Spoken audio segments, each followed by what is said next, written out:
I'm actually about 215 right now. So yeah, I definitely tried to bulk up for this fight a little bit more. I know Stephan Bonnar is he's a bigger 205 pounder, so I thought strength and conditioning would be really key. So yeah.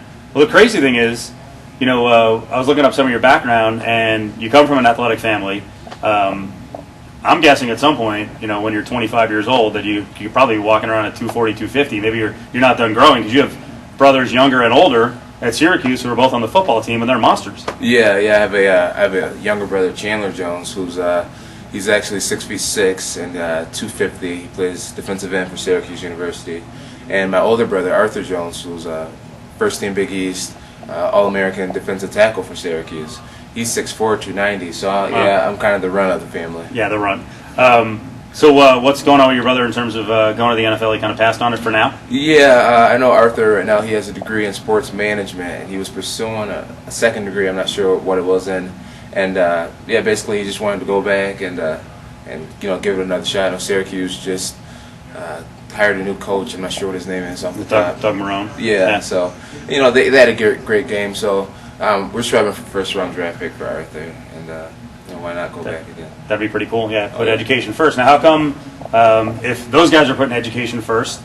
I guess you are to a certain extent. You've been to school, but now you're chasing your dream before you finish school. So what was the family's reaction to, hey, I'm going to go fight mixed martial arts and push school off? Correct. Well, yeah, I definitely had my college times, had great times in college. I got my associate's degree only 2 years.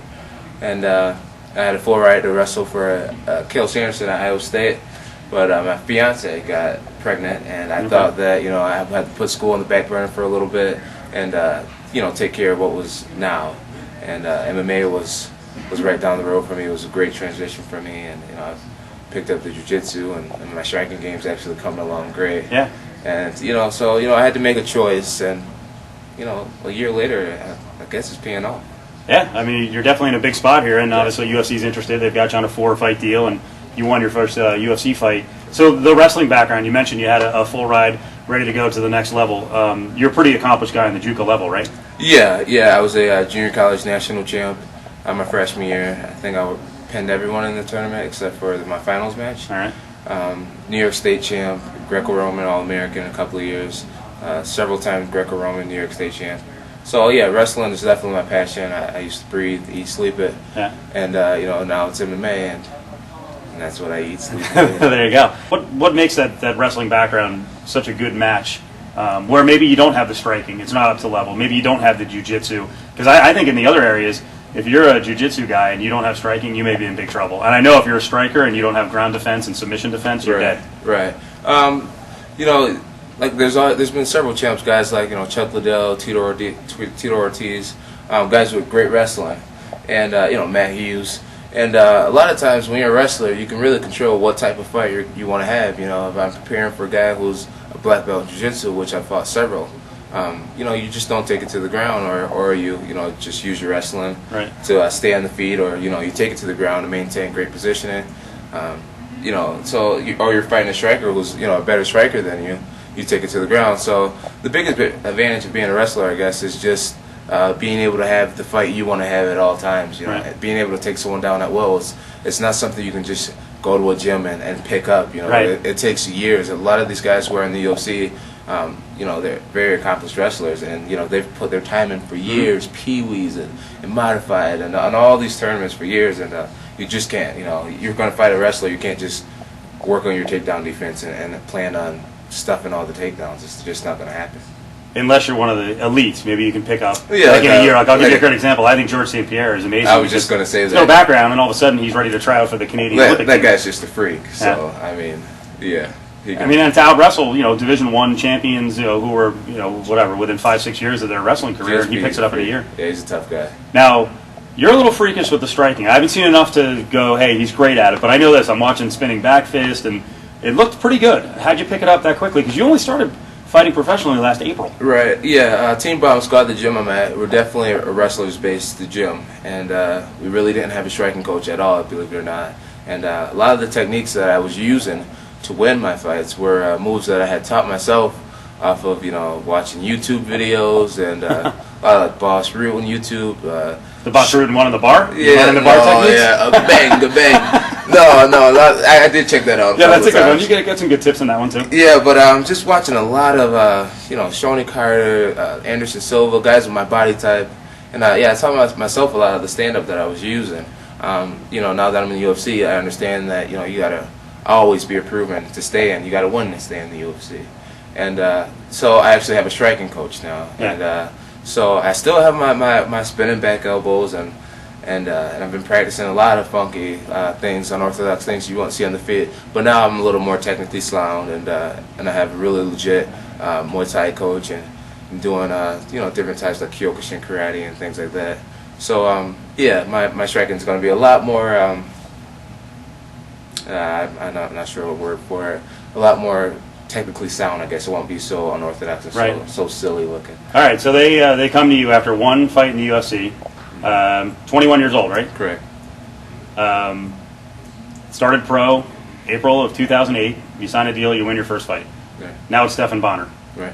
Like you said, they don't mess around. So what are your first thoughts? Like, hey, this is a great challenge. Let me do it at 7-0 and let's see what happens. Or was there a little hesitation? Like, wow, this is kind of a high-level guy this early. Right. At first I was pretty surprised that the UFC would want to match me up against Stephan Bonnar so early in my career.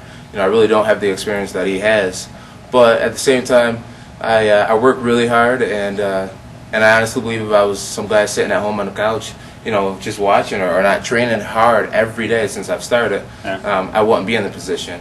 I think that God wouldn't put too much on me that I couldn't bear, and if I wasn't meant to be here, I wouldn't be here. So I honestly think this fight with Stephan Bonnar is my destiny, and I think he's going to be a stepping stone for me. All right. Well, it's definitely worth the risk because we know that we've seen in the past where maybe you were the stepping stone where it looked like John Jones or whoever. Houston Alexander, I don't think has capitalized on it because his game isn't complete. Right. But I mean, he was able to vault to a really high level when he literally, before that Keith Jardine fight, was actually in jeopardy of not getting licensed for the fight because they were like, this is too much of a mismatch. Oh, wow. Right? And that's how quickly things, and then all of a sudden he's a megastar and he's had a tough time. But yeah. So, golden opportunity. Oh, yeah, definitely. I have everything gained in this situation. So what do you think of Stephan as a fighter? He's got a pretty complete game. At one time, you could say he was an even fighter with a guy who just lost the light heavyweight title, Forrest Griffin. He's had some injury problems. I know he's had some training camp problems. He had his mentor died a couple years ago, and maybe some focus issues. I know the one thing when I watch Stephan fights, I think he has all the skills to be great. I think sometimes his pacing and his aggressiveness holds him back a little bit. Now I don't know how you apply that going into a fight, but is that the kind of thing where you want to kind of take the fight to him right away and not let him get a comfort zone, especially coming off an injury? Right. Yeah. I know he's coming off an injury and everything, but I also know that he's training with Randy Couture and Master Tati and all these Mayweather, all these top-notch trainers. So I'm sure he's gonna have a maybe slight ring rust, but I prepared for him to be an absolute monster. I prepared to hit him and him not feel anything and be comfortable with that. So I'm excited for the fight. I definitely don't take anything from Stephan Bonnar. He's a tough opponent. I respect him a lot, but at the same time, I know what I have to do. I have to win this family, bring money home to my family.